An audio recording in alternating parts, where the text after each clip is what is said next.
dear students. Already in our previous class we were discussing about getting to know our plants. In that already we have discussed about what is plant, parts of the plant, and what is leaf and parts of leaf, and also stem.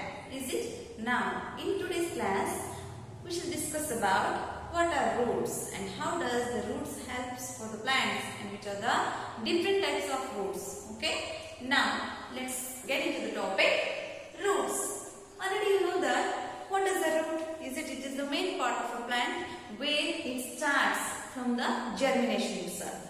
For that, just do one activity for yourself.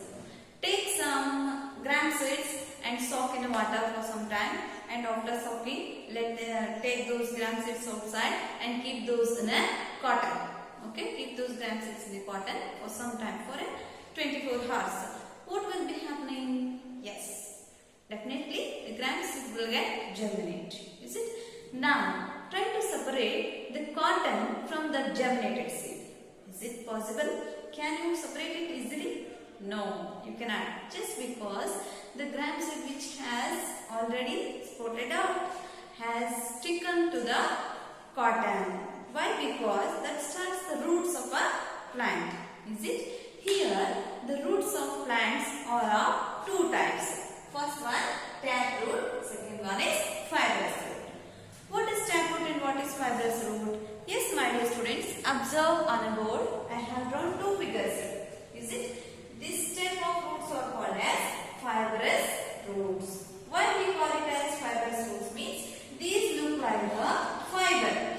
Okay, these look like a thin fiber. And you observe here, this does not have any mother root. Mother root means a taproot which is ejected from a germinated seed at the first itself. When the seed gets germinated, it will start a single root at the first, and then all other roots will be ejected from the mother root itself. But here in fibrous roots, we cannot identify which is the mother root or which is the taproot or which is the main root first ejected from a plant.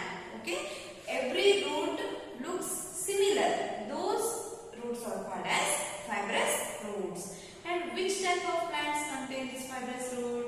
Yes, my dears, just by observing the upper part of a plant, you can identify whether it is a fibrous root plant or a taproot plant. How? Yes, it's very easy. Just because already yesterday we have discussed about leaf. Is it? In that, already I have told you, in a leaf there are two types. Is it? Venation will be two types. And one venation is nothing but your parallel venation, and another one is network type. Is it? Here, where the leaf contains parallel venation, those plants contains the fibrous roots. Already I have set one example for you. That is the best example you can observe everywhere is grass. Is it? Grass has parallel venation. By seeing the grass itself, or the upper part of the grass, that is leaf of a grass, it has parallel venation, then we can say that definitely it has a fibrous roots. Okay. Next, taproot system. What is taproot system? As I already told you, taproot means whenever the seed gets germinated, a mother root will be evolved. Means a single root which is ejected from a single seed at the first itself. That is called as mother root. Here, the main root will be ejected from a plant, and all other roots will eject out from the mother root itself. Here, easily we can identify the main root. This is the main root, and all others are lateral roots. All others are lateral roots. Lateral roots. Okay, the small ones are lateral roots, and the which one ejected from a plant and to the tip level of a root, that is called as main root. Okay, we can identify here easily the lateral roots as well as main root. This type of root system itself is called as taproot system. My dears, how can you observe this taproot system? Already I have told you, by just observing the upper part of a plant, you can identify easily whether it is a taproot or fibrous root. Is it? Here, taproot system plants contains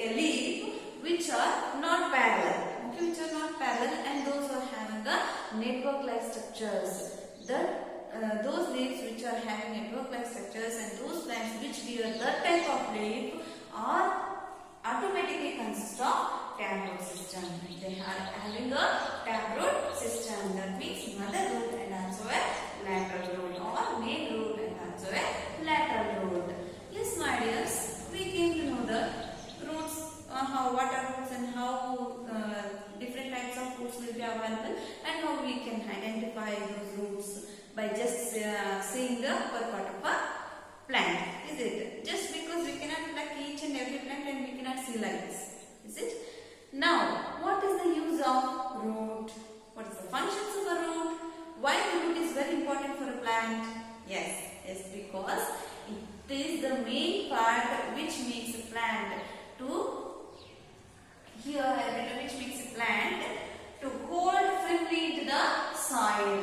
Means here roots helps in holding firmly into the soil. Without roots, a plant cannot hold insert into the soil. It cannot take out the water and all other nutrients which is available in the soil. If the plant is stagnant and if it is very firmly into the soil, then it is just because of roots which are present in the plant.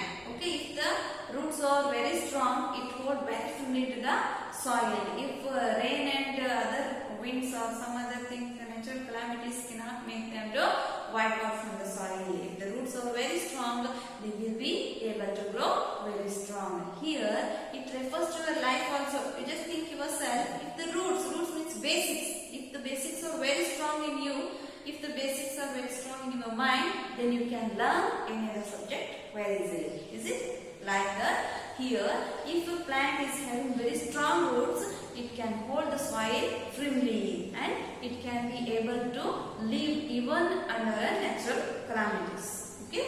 Next one is, it serves waters and mineral salts dissolved in the soil. Yes, my dears, how will the plant get water? Can a leaf drink water or can flower drink water? No, never. Only roots can suck the water which is available in the soil itself. We pour water to the soil, to the bottom of a plant. Is it? We are not pouring at the top of a plant. For its healthy growth, we are pouring water at the root system. Just because roots can suck the water and also the dissolved mineral salts in the water. Dissolved mineral salts means the soil contains some kinds of minerals and nutrients. All those will be dissolved in a water and that can be sucked by the roots, and it is transferring all those nutrients and water to all parts of a plant. Okay.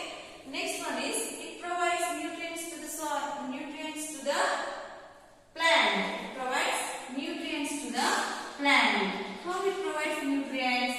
Yes, just by sucking dissolved nutrients in a soil, it will provide the nutrients to the plant for the best growth of a plant. Okay, for the further growth of a plant. Here, these are the functions of a root, and you may list some other functions which you know and which you observe for yourself. Okay.